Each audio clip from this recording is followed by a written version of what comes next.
শীঘ্রই ইরান থেকে সরে যাব আমরা, যুদ্ধের 17তম দিনে ট্রাম্পের ঘোষণা। হরমুজ পরিস্থিতি নিয়ে দুষলেন ন্যাটোকে। থামছে না হামলা, ইরান ইস্যুতে কড়া বার্তা ট্রাম্পের। যুদ্ধ চলবেই, তবে শীঘ্রই বিদায়। ট্রাম্পের দ্বৈত বার্তায় চাঞ্চল্য। ন্যাটোকে বোকা বললেন ট্রাম্প। জোট রাজনীতিতে নতুন ফাটল। 17 দিনেও শেষ নয় যুদ্ধ, ইরান নিয়ে বাড়ছে উত্তেজনা। ইরানে হামলা জারি, কিন্তু সরে যাওয়া ইঙ্গিত। ট্রাম্পের কৌশলে ধোঁয়াশা। মিত্রদের ওপর ক্ষোভ ট্রাম্পের, ন্যাটোকে নিশানায় মার্কিন প্রেসিডেন্ট। যুদ্ধবিরতির আশাভঙ্গ, ইরানকে সংঘাতে বাড়ছে অনিশ্চয়তা। আমেরিকার সাহায্য লাগবে না, ন্যাটোকে কড়া বার্তা ট্রাম্পের। দেখুন, পশ্চিম এশিয়ার ক্রমবর্ধমান সংঘাত পরিস্থিতি আন্তর্জাতিক রাজনীতিকে আরও জটিল করে তুলেছে।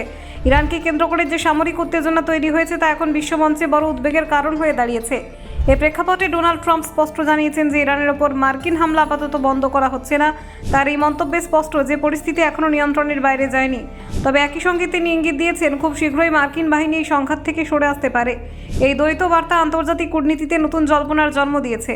এই সামরিক অভিযানের ইতিমধ্যেই 17 দিন পেরিয়ে গিয়েছে। দীর্ঘস্থায়ী সংঘাত কেবল সংশ্লিষ্ট দেশগুলির নয়, বরং গোটা অঞ্চলের স্থিতিশীলতাকে প্রভাবিত করেছে। ট্রাম্প এই প্রসঙ্গে ন্যাটোর ভূমিকা নিয়ে প্রশ্ন তুলেছেন। তার মতে, হরমুজ প্রণালী উন্মুক্ত রাখতে ন্যাটোর সহযোগিতা না পাওয়া একটি বড় কৌশলগত ব্যর্থতা। তিনি আরও অভিযোগ করেছেন, যুক্তরাষ্ট্র প্রতি বছর বিপুল অর্থ ব্যয় করে মিত্র দেশগুলিকে সুরক্ষা দিলেও সেই অনুপাতে সমর্থন পায় না। এই মন্তব্য আন্তর্জাতিক সম্পর্কের ক্ষেত্রে নতুন করে বিতর্ক তৈরি করেছে। নিজের সামাজিক মাধ্যম ট্রুথ সোশ্যালে ট্রাম্প ন্যাটোকে একমুখী বলে অভিহিত করেছেন। এতে স্পষ্ট যে মিত্র জোটের মধ্যেও মতবিরোধ বাড়ছে। এই সংঘাতের সূত্রপাত হয় গত 28শে ফেব্রুয়ারি, যখন ইসরায়েল ইরানের ওপর প্রথম হামলা চালায়। সেই হামলার পর থেকে পরিস্থিতি দ্রুত অবনতি হতে থাকে।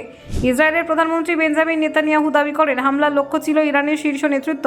এই বক্তব্য পরিস্থিতিকে আরও উত্তপ্ত করে তোলে। এরপরেই পশ্চিম এশিয়ায় মোতায়েন মার্কিন বাহিনী অভিযানে যোগদান করে। ফলে সংঘাতটি দ্বিপাক্ষিক আর থাকে না, পরিবর্তে বহুপাক্ষিক সংঘাতে রূপ নেয়। ইরানের সর্বোচ্চ নেতা আলী খামেনেই এবং প্রেসিডেন্ট মাসুদ পেজেশকিয়ানকে লক্ষ্য করে হামলার অভিযোগ ওঠে। এতেই ইরানের শীর্ষ পর্যায়ের বড় ক্ষয়ক্ষতির খবর সামনে চলে আসে। মার্চের শুরুতেই ট্রাম্প জানিয়ে দিয়েছিলেন এই অভিযান আরও কয়েক সপ্তাহ ধরে চলতে পারে বলে। পরে আবারও তিনি বলেন অভিযান এখন নাকি শেষের পথে।